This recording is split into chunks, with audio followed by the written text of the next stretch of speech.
Hello again, digital makers. Welcome back to Digital Making at Home. This week's episode is going to be awesome. If you haven't already, say hello in the chat and let us know where in the world you are. I'm Mr. C, and I'm coming to you live from Cambridge in the UK. Back with us once again is the always ebullient Christina. Hey, Christina, how's it going? Hello, hi everyone. I'm joining from Nebraska in the USA, and thank you to everyone joining us once again for another great episode of Digital Making at Home. Great to see you again, Mr. C. Nice shirt. Thanks. Oh yeah, sweet. Twinsies. We got the same outfit on. Yes. Right? Yeah, it makes sense because we're going to be talking about something pretty cool today. And we already have lots of folks in the chat. Hello, S. I see you. Hi, Mark. Hi, Larry. Welcome. Welcome. Great to see you all getting involved. We're excited to have you. Hi, Daniel. And you're jumping in. Yeah, thanks so much. Today is all about coolest projects. We've got Helen Drury as our special guest today. She works with us at the Raspberry Pi Foundation and is the guru of all things coolest projects. We're going to talk with her about how you at home can share your project with the world and what you need to do to get involved. Then we're going to show you some awesome tools that you can use to create something amazing. But before we get going, I actually have a game for folks to play with us this episode. You ready? Amazing. Yeah. What is it? Okay, so to all the folks tuning in, all the digital makers, we've got a special task for you. I want you to think about an awesome game, project, or invention that you think might be cool to make at home and type it into the chat, okay? We can see everything you're putting in there. So hello, Colin from Southampton, UK. Hi, Matt. Welcome, Chafia from Tunisia.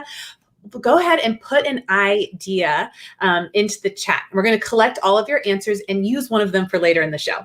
Absolutely. Shout out to Ali calling us in from Iraq now. And for those of you who are here for the first time this week, welcome. Digital Making at Home is all about getting young people to step up and join the ranks of people changing the world by learning to create things with technology. Every Wednesday, we chat with incredible inventors and makers from all over the globe. We create cool things together and we see amazing digital making projects from young people worldwide. We love having all of you guys here every week with us making stuff. We broadcast every episode live to YouTube, Facebook, and Twitch. Your comments are coming through to us live on these platforms, and we love hearing from all of you guys. So feel free to jump in, ask us questions, let us know your opinion, all those sorts of things. We love hearing from you. Absolutely. As we said, we see all your comments and we'll do our best to share your thoughts. Also, make sure to like and subscribe. Head to rpf.io/sub right there to get our content as it comes out. Subscribing to our channel means joining a global community of incredible digital makers and educators, and also helps us further along our global mission to change the world with digital making. Come and be a part of the team. Yeah, absolutely. I mean, I can't believe it. We've already surpassed 2,500 subscribers, and that is amazing. But we can definitely get to 10,000. So make sure you're subscribed. Let us know how you think we should celebrate with you once we all get to 10,000. So shout outs to Jeff, Jose, and Emily, some of our most recent subscribers. Thank you very much for joining the Raspberry Pi family, guys. We'll see you at 10,000. Yes. And shall we bring on Helen and have a chat with her about coolest projects? She's leading the team, so she's the person to talk to. Good, right. Absolutely. Let's get her on. Helen, are you there? Hi everyone. I'm Helen. Hi, Helen. Hi. Let's dive right in. What is Coolest Projects? So Coolest Projects is a free technology showcase of all the amazing creations young people around the world have made with technology. And it's open to anyone up to 18 years. That's incredible. It's like just a space to share. I know Mr. C and I clearly are big fans, so we're really excited to have you on today. So a showcase for kids to share what they've made. Now, is Coolest Projects new? How did it get started? Well, the first Coolest Projects was in 2012 in Dublin. It was actually founded by members of the Coder Dojo community, and they grew it to what was already a wildly popular in-person event. But even now, it's still growing, and we have teams from Code Club and other programs from the Raspberry Pi Foundation. That's amazing. Yeah, and shout out Coder Dojo team. Shout out to the Coder Dojo community. I've had the opportunity to be at a Coolest Projects event in person, and it was amazing. I know this year we've moved online, which I know has been both a challenge but also something really neat, right? We did that last year, which is really cool. Yeah, exactly, and it's really important event for the community, and we didn't want that creative process of inventing and problem solving to stop during the pandemic. So once again, we're running it as an online showcase this year.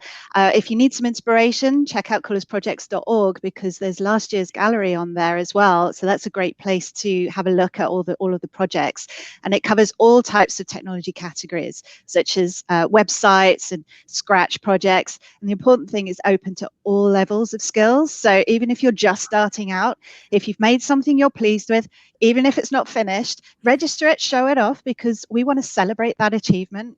Yes, I love that. And that's what Coolest Projects is all about, right? Exactly. It's that celebration of ideas. And we're seeing ideas coming in from all over the world, which is amazing. Keep those ideas coming. Yeah. Like whatever off the top of your head, just write it down, send it in, right? We'll see if we can put something together for you later. But yeah, I mean, my favorite thing about Coolest Projects, like you're saying, Christina, we were lucky enough to go when it was in person, but we've managed to keep that like positive community spirit, even though it's gone online. So like, I love the idea that all the sharing and the supportiveness, the positivity of people talking about their work with others and others giving them positive and consistently good feedback is like a really nice sort of thing that just drives the whole vibe to stay positive. Can you sort of share some types of projects that sort of you've seen in the past that we can have a look at? I've got one here that I can share with everybody. There's so many good projects, but I've got a few that I can share. One of them was built on Scratch. It's called Bob the Whale. It's so cute. Oh, this is really cute. Okay, the whale is eating. So the whale has to eat the shrimp, and he has to avoid the plastic bags. Nice work. The whale is happy. Amazing. I'm crying. I'm seeing you make the whale sad. Let's see. I love it so much. You're doing a great job. The whale is Not sad. knowing. Oh, bummer. That's super So it's cool. educational as well. You know, there's a lot of plastic in the sea, so it's a really great game. But there's another one which was under the websites category, and that's teaching us all about space. That's called Galaxy. Amazing. That's really cool. And so you talk about there being different categories. So there's the website category. This was the Scratch category. There are like lots of a range of different categories. Are there skill levels within those? No, so that's the important thing with Coolest Projects is that it is about kind of, you know, wherever you are in your making experience, in your learning journey, if you've made something, just get it registered. There are 6 categories, so there's plenty of options for you to choose from. And it means that there's something for everyone, particularly if you've got, so if you're really into Scratch, then you might want to consider that. But yeah, something for everyone. Cool. We have a clip of that Galaxy project, so we'll just take a look at that. Hi everyone, my name is Oluwa Dabira. I'm creating a project about the universe. I love the universe so much and I created a code of it. I used JavaScript, HTML and CSS to create my code. I created 4 pages. Let me show you the website. This is my home page. You saw how it moved. I used style to create it, and this picture, this image, I used it so it can look beautiful, and you can see that when I put my cursor on each of these buttons, they turn yellow and they become big, and if I click on it, it will take me to the next page. This is my About Galaxy page. It tells you all about the galaxy, and we have 8 planets: Mercury, Venus, Earth, Mars, Jupiter, Saturn, Uranus, and Neptune. Amazing. That's cool. I love that. Brilliant. Amazing. Cool. Thing with the website category is that you can think of something that you're interested in as well, a hobby of yours, and tell people about your hobby or your interest, as well as making something really great with technology. So yeah, that's cool. I mean, one of my personal interests is like physical computing, making stuff with my hands. Like, as the viewers all know, like I love making little gizmos and gadgets. And I know one of your favorite projects is Eucalectric, which I really quite like. I know we've got Yeah. a clip of that too. I think we should have a look. But yeah, We have to see this. I made a little ukulele for my project, and to play the notes, you hold this here, and you touch each of these little pads up there. So then you're completing the circuit with it. So you're holding this here, and then you can go and play each of them. And then you also use the buttons up here, but you don't have to hold this for them because these are just buttons. They're not completing the circuit writing. And then I also made it that if you tilt it down, it'll play lower notes, and if you tilt it up, it'll play higher notes. So.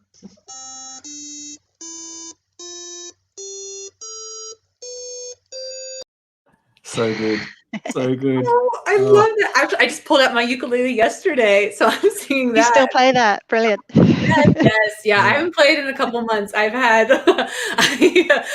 been messing around with Cassie. She's been what I've been doing, but yeah, being able to play that. So now I'm inspired. Like, how could I make it a little bit? That's awesome. such a cool project. That was done with a micro bit, right, Helen? That one. Yes. I mean, so that's the other thing is they don't need to be projects that focus on the Raspberry Pi, although obviously that's great. There's it can be Scratch Microbit. There's plenty of other tools out there. Yeah, so great. We just saw 3 incredible projects. I know folks at home have I've seen project ideas. I imagine folks are ready to just go ahead and submit. Helen, can you tell us what's the process for submitting a project? Yeah, great question. So once you've chosen your category, if it's in the Scratch category, you can just register that as a Scratch project on coolersprojects.org.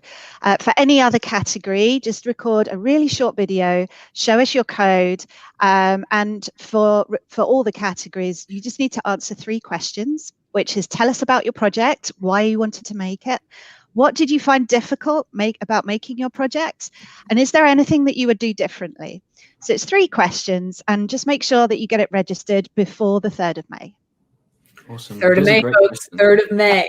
That is important. I love those questions. I think like the idea that you're asking them, like, what was your motivation? I think for me, number 2 is the standout question. I really love the answers to that when they come in, because I also love to volunteer to judge Coolest Project, because I get to see and play with young people's ideas and like give them feedback that like I think could be valuable and inspire them. And I think that one, like, what did you find difficult and how did you overcome those issues? Like, I love hearing from kids about that. So very exciting. Sorry, go ahead, Helen. Well, yeah, so I was going to say that's the other thing is that by answering those 3 questions, everyone can see everyone else's projects, because this year it's going to be online. So wherever you are in the world, it means that you can check it out and see, the problem solving and the creativity that went into it. Absolutely. And like talking about seeing those projects and things, like people are sharing their ideas with us now. We're loving that. Keep those coming in, everybody. Let us know what you want us to talk about a bit later on. But how are kids going to share their coolest projects this year? Like, how are we doing the showcase? So because it's an online event again this year, it means that anyone can take part, but also anyone can see what other people have been making.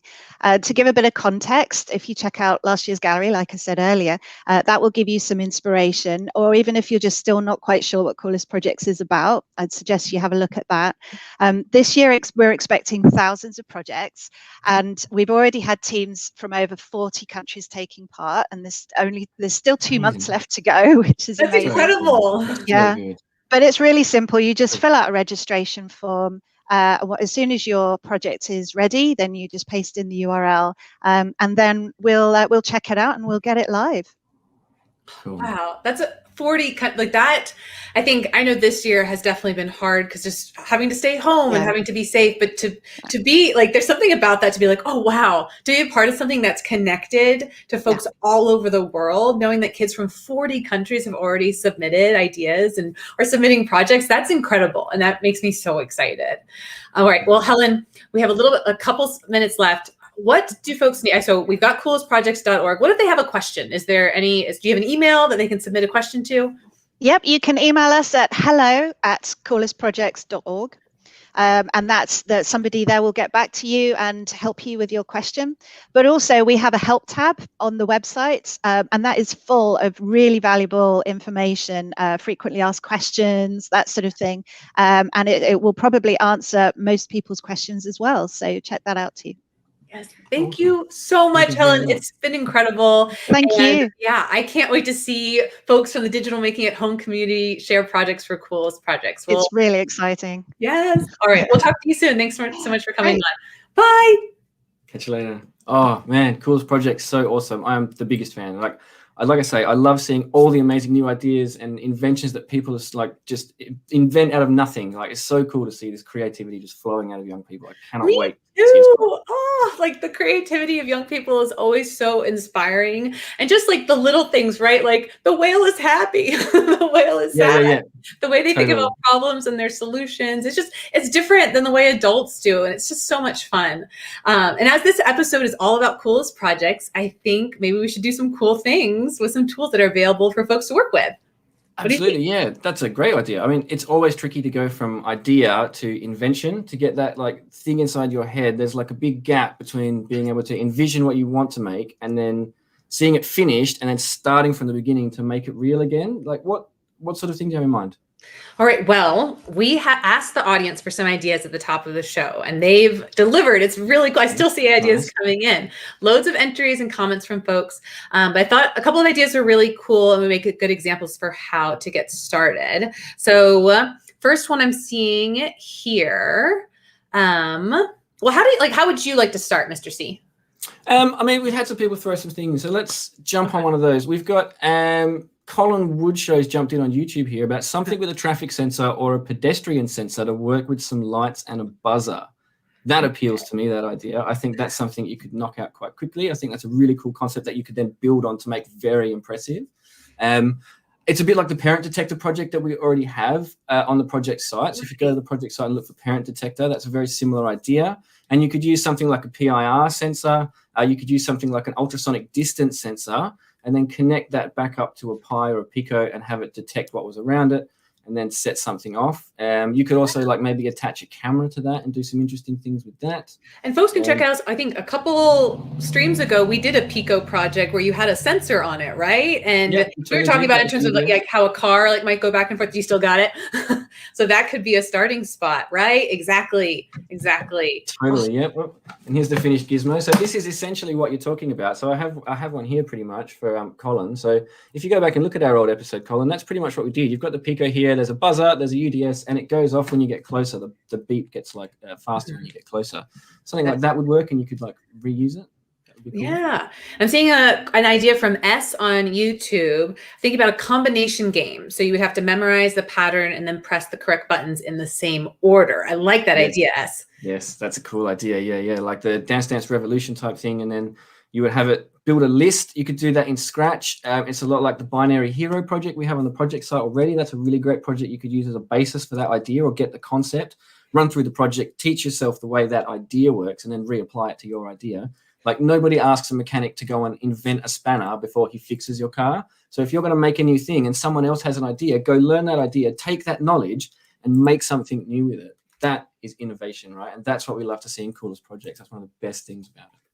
Definitely. I'm thinking we can add in these links into the chat. So the Binary Hero project, and we just mentioned that one. And then when Colin, we had mentioned the Parent Detector project. So we can put those links in the chat so you all can see those. How about we have S came in with another great idea, a speed recorder. So it could say how fast something is, which is a good one. I remember having to do something like this in calculus in high school. Yeah. So how would you could do that? So you could do that with two UDSs, right? One, and set up a distance apart that you knew. So you had a standard distance. You could do like 10 meters, 5 meters, depending on what space you're using.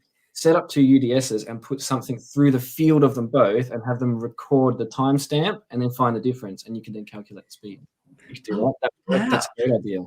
This is fun. This is like sort of like a trivia game. Just like, let's throw ideas at Mr. C. Another one you could do for that speed recorder one, right? Another thing you could do is you could take a microbit and use the accelerometer in it, and you could then detect how much inertia it had when it impacted something. And you could also determine its velocity from that if you knew the mass of the object you were throwing. Oh, wow. Okay. A little bit of maths, but definitely a neat one to try. How about, let's start with, or look at the project that we just saw, right? The one about the Scratch project with the whale. How could you get started making a game like that? So usually with a game like that, I would like to plan out a few things before I start. I want to know what the win condition is. I want to know what the lose condition is. And I want to know why my player is playing my game. So if you can answer those 3 questions about your game, then you can start putting an idea on a piece of paper. So for that game there, the win is when you eat enough shrimp.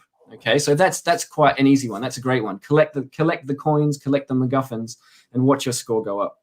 With that one there, that's just a variable that we would change. The other things that we had were the lose condition. So if you lose a certain number of lives, then the game is over. So you can see with the game, what I'll do is I will go into the game, and so we can run it again. You can see, like, by eating the shrimp, my score is going up. I'm getting points. So 10 points of shrimp, that's an easy one. I just change my score variable by 10 every time I touch a shrimp. And then I have these lives. The whale is happy. It's so good. It's so cute. But so the whale is happy. I've scored enough points. 100 points is my win condition according to this game, and I still have all my lives. But if I lose my lives, then my game is gone, and I lose those lives by crashing into pollution. The whale is sad. So once you have that idea, then you can start saying, okay, now I need to put things in that are pollution. I put in things that are my whale. I put in things that are my shrimp, and then I put in the interactions in my code. How do they interact with one another? And then you start testing, and then you refine, and then you have a really amazing game. That's how I love that. And I think the points you made too, it's like, just like, make sure to take a step back, come up, have your big idea, and then start thinking about those little steps. Like, what's your win, right? What's going to happen if you lose? Think about variables, those different components. And we have so many resources to help folks get started. As you all saw, we put the links in the chat for the projects page. And when you go to the project page, projects.raspberrypi.org, there is over 200 projects, all different types, all different levels, all supportive of coolest projects. Because like Helen said, your project doesn't have to be finished. And I think that is so important. And that's something to really think about in general, as someone who, if you're a software engineer, if you work on a website, it's never finished. You're always iterating, you're always improving, you're always adding changes to your project to make it better. So that is like a really, really important part of that. I think we actually have the webpage up for projects.raspberrypi.org. Yeah, totally. I've got it here on my screen. I keep it up. So just because it's a really great idea to throw yourself into this, because it categorizes it quite simply in very broad strokes. So if we were talking about building something different, like let's go for something that's digital art, great. Okay, we click on that. And then we have all these things that are organized underneath digital art, because that's what I feel like doing today. But tomorrow I might feel like making a robot, so I can go under that. And you can see up here, we've got the categories of things. Wearable technology, amazing. We were just talking about that the other day. So we've got wearables in here. I feel like doing something like that. Here's techno shirt, very cool. Oh yeah, this is a great spot. If you were inspired last week by Jessica or Becky the week before, you can go here and check out how to get started with wearables. Absolutely. And depending on your confidence level too, then we have these different levels. So you might want to start at creator and do some of the more basic ones just to get your hand in, doing a glowing badge, and then some of the more difficult projects, builder, developer, maker, as they go a bit more confidence and a bit more experience in doing sort of code and building machines and things like that. But you can start anywhere you like, and all of these ideas can be reapplied, right? Like they're tools that work. They're a concept that you guys can take and make your own and make something amazing. Yes, exactly. Also, Mr. C, we've got a question from S on YouTube. Out of curiosity, is the monitor in the background behind you powered by Raspberry Pi? No, it can be, but at the moment it is not. At the moment, it's just running a looped video, I'm afraid. But no, I do have a Raspberry Pi connected to it that runs my home entertainment system. Well, this Den entertainment system. But yeah, no, it's also got a Pi that Pi is connected to my network, and I can stream videos across my network to it. It works like a Chromecast. Nice. Okay. Thanks for the question, S. Also, I see Ali's mentioned that Ali's son has submitted 7 projects already to Coolest Project, which is get in there, Mustafa. Get in there. It's amazing. So good. So cool. Oh, that's amazing and so incredible to hear. We could possibly pull up the projects library again, but how can someone get started with an app? That's a question I get a lot especially when I talk with folks in my online club. Kids are really interested. We use our phones all the time. How can you get started with creating an app that could be used on your phone? So we have some content on the project site that's about App Inventor, and so you can work on that. Another thing that you can do is work with GUI 0, so GUI 0, which is a nice little interface for working in Python, and that will help you make buttons and interfaces that people can interact with, and that works all through Python. It's really nice, simple Python library that you can import and start building really cool things on screen for your users to interact with while you hide all the other parts away. So they'd be my recommendations, I think. If you have a look on the project site, we definitely have content for them. Definitely. And folks at home, make sure to submit those ideas. Let us know ideas that you have. I'm trying to go through them, but if you still have some, put them into the chat and we'd love to see them. How about creating a video game? Mr. C? Okay, amazing. So let's think about that. It depends on how complex you want to get. So I am a Scratch nerd. Like, I love sitting on Scratch. I usually, even if I'm programming in something more complicated, I'll throw my ideas together in Scratch to understand how I want it to work, because I'm not a professional programmer, right? Like, everything I know, I sort of taught myself when I had to know it, and so I've got this Same. sort of like experience, right? That's fine. But I can make things. I MacGyver things together.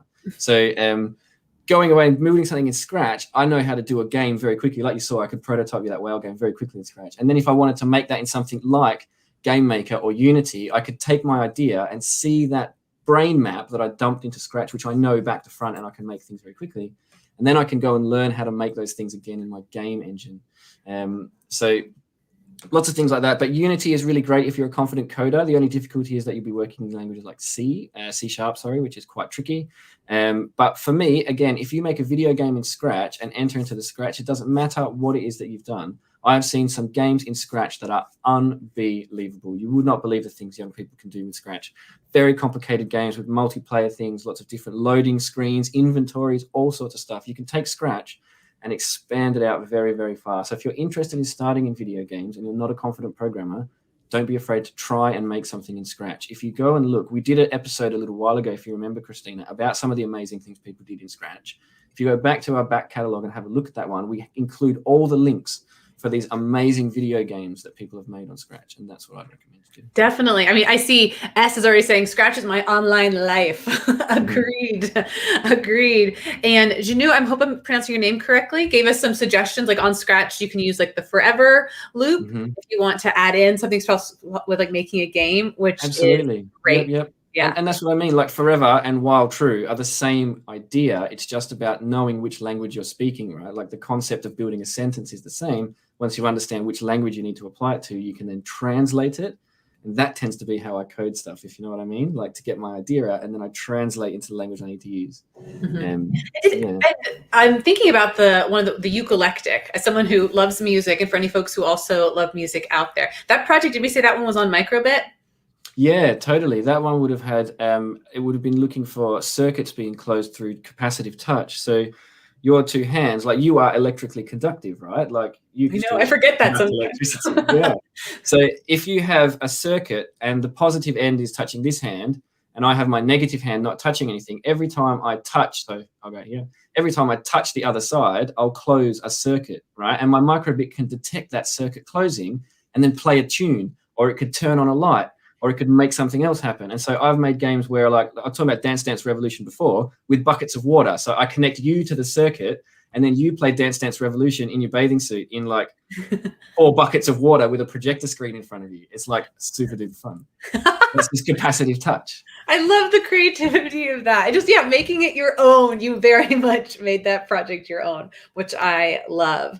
One more I want to ask, because I want to make sure we touch on all 3 of those projects. The solar system website, that one, I think we have resources for getting started with HTML. I know they also mentioned HTML, JavaScript, and CSS. We have resources for that on the project site, right? Absolutely do. Yeah, we have loads of like there are website content all over the project site. There's lots of things that you can do for that, and there are lots of tools available to you. There are like some really good ones like Trinket and REPL are really good places to get a free cloud account where you can store your code and save it there and have people collaborate with you online as well. You can share your code with other people you might be working with in your team. Super handy to be able to do that. And both of those are free. You can then load web pages into them and it will show you, you can like render that web page in real time while you're coding. It will start changing it in front of you. You can see the changes you're making, which is really nice. Outside of that, you can use Otherflow, which have very similar to Scratch. They have drag and drop interfaces where you can and then host them online and have people see your website. But yeah, that would be what I would recommend. I think those 2 sorts of things. But you're back. I think you're back. You were lagging a little bit. Me for a second. No. Yeah, I lost you for a second, but we're all good. But yeah, I think we were just seeing those projects. And if you're at home and you are inspired by seeing the whale game, by seeing Eucalyptic, by seeing the solar system website, there are so many more projects you can check out at coolestprojects.org, last year's showcase. And I'm seeing someone saying, Reese the Great, I always used to use Scratch, but I was always too scared of Python. But today I attempted with AstroPi and I love it. Amazing. That's so good. AstroPi is another great project to get involved involved with as well. You can have your code run in space. We talk about AstroPi quite a few times, but if you haven't heard us before, then you can go and run your code on the International Space Station.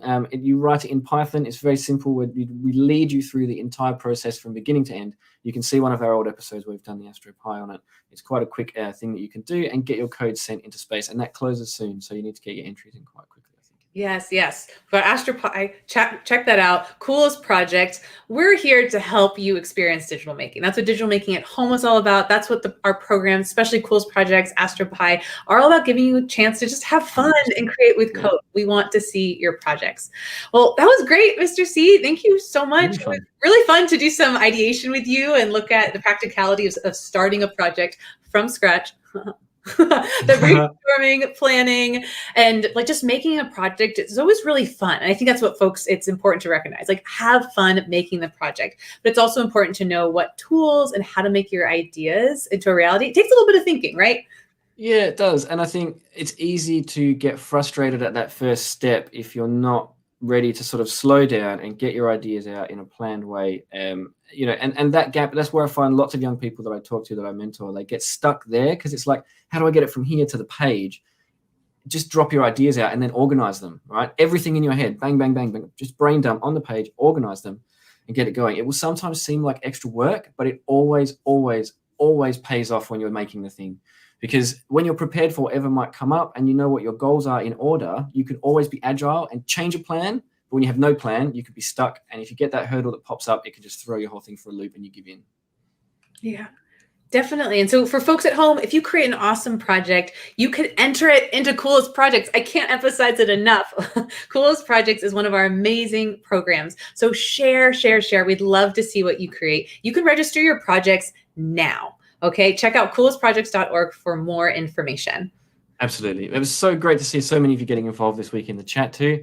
Shout outs to S and Jinyu, Ali for all their great contributions to the discussion. Thank you, everybody. And thank you to Helen for coming on this evening. I'm really excited to see what our viewers come up with Coolest Projects. Share it with us, guys. Yes, me too. Good luck to everyone. It's a shame, but that's all we have time for this week, though you can always get in touch with us. Send us an email at dmah@raspberrypi.org. Ask us a question. Show us something cool you've made. And if you're working on a project and you want to share it with us, tweet a picture of it to us at raspberry_pi. We'd love to see it. And before you go, make sure to like and subscribe so that you are the first to know when we go live, and you'll get all the updates on the other great content on our channel as we release it. Stuff about Coolest Projects, AstroPi. We're supporting young makers all around the world with fresh new content every week, so don't miss out. Thank you all for being here for the Raspberry Pi Foundation's Digital Making at Home live stream. We will be back at the same time next week with more digital making. Until then, stay safe and healthy, and we'll see you next time. Catch you later, Christina. Bye. Bye, everybody.